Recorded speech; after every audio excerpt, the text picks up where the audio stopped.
Hello everyone, welcome to your weekly tech update, the show that explores the newest, coolest, and sometimes mind-boggling side of tech available on the interwebs.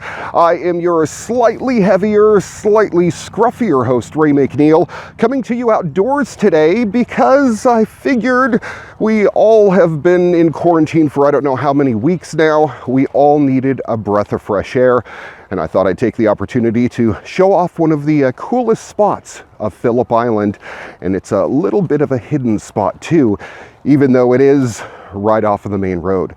Let's go for a hike, and we'll talk some tech as well. Coming up on the program today, we're going to talk the VanMoof S3 and X3 electric bikes. Tony Hawk's Pro Skater 1 and 2 is getting a remaster, and it's going to be hitting consoles this September. I'm so excited. And of course, we're going to wrap up today's program with your moment of joy. All that and a whole lot more coming up on today's edition of your weekly tech update. Next.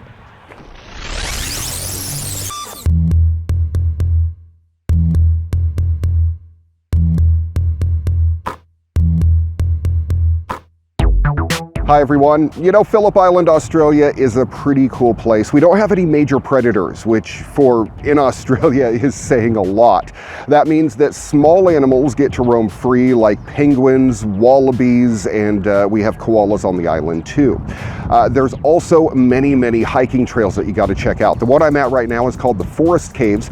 It starts at a car park way down below down there, and then you hike up the hillside, which when you crest over the top of the hill, you get this amazing view of the ocean from side to side, and it leads down to these amazing rock caves that you got to check out. We'll walk down there and have a look.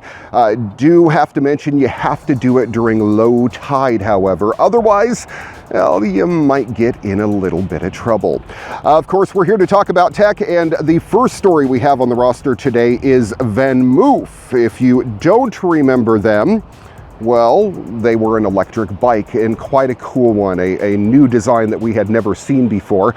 And they are coming out with two new bikes, the S3 and the X3. They're refined versions of the S2 and X2 that we showed off here on the program not too long ago. It features an updated motor, hydraulic brakes, and a, familiar design if you saw the last show.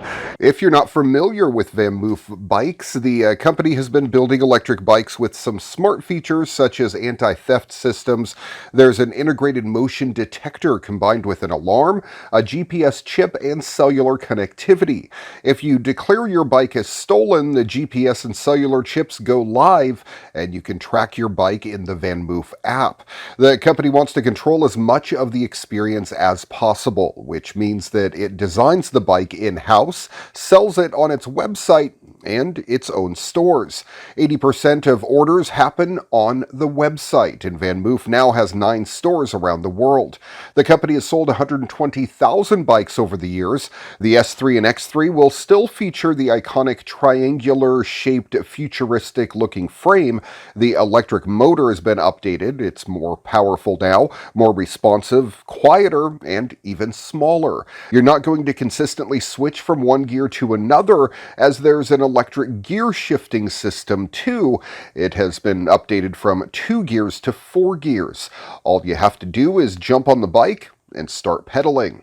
A big improvement compared to the previous generation is that the S3 and X3 now feature hydraulic brake systems instead of a mechanical disc brake, and you'll find the good old boost button on the handlebar to get an extra burst of acceleration when you need it.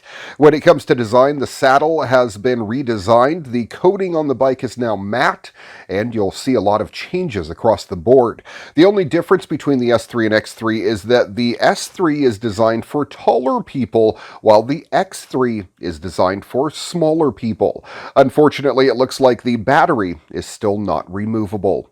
The company is trying to control the supply chain as much as possible. It works with a small set of suppliers to manufacture manufacture custom components and then tries to cut as many of the middle people out as possible to bring costs down.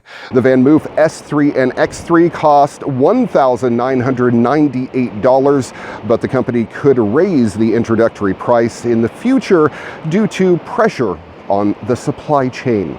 Elon Musk back in the news this week as well, not for any controversy, but his boring company, they finished excavating their second of 2 tunnels planned for the Las Vegas Strip.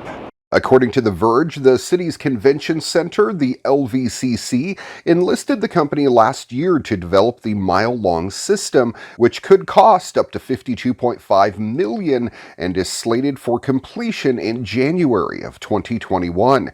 It'll be the Boring Company's first foray into commercial transit. The project, officially called the Convention Center Loop, will ferry people around underneath the venue via Tesla's autonomous electric vehicles. It's designed to move more than 4,000 people per hour across the facility, turning what is at least a 15-minute walk into a quick hop of less than 2 minutes. A future expansion linking the Strip, McCarran International Airport, and Las Vegas Stadium is also in the cards, although a roadmap for that is yet to be announced. Now the first 2 tunnels are completed. The first was finished back in February. The Verge reports that the company will start working on above-ground passenger stations at either end of the tunnels, plus a third underground station in the middle of the loop. Assuming all goes according to plan, both the Boring Company's progress and the wider challenge of the ongoing coronavirus pandemic, the system should be open by the time the next CES hits. That's in January of next year. That, of course, will bring welcome relief to many convention goers that usually spend hours traversing the center on foot.